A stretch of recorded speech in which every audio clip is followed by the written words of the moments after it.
Yan guys, ang gagawin natin ngayon is magpapakain sa kambing at papaliguan natin yung kalabaw. So, watch out!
So, habang pinapakain natin yung ating mga kambing, so kumakain na sila guys.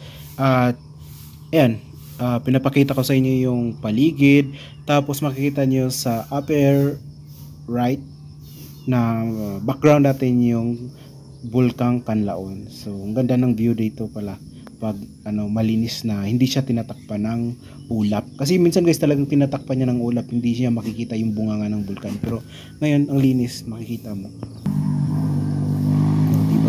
Yan, yun yung Bulkang Kanlaon. So, ang ganda, sana kung maiksi yung mga kahoy, mas makikita natin yung buong katawan niya. So, habang kumakain yung ating mga kambing guys, ayan, halo-halong mga damo yung pinapakain natin sa ngayon sa kanila. At maganda yung panahon, mainit na, tapos maya-maya na lang natin sila pakawalan.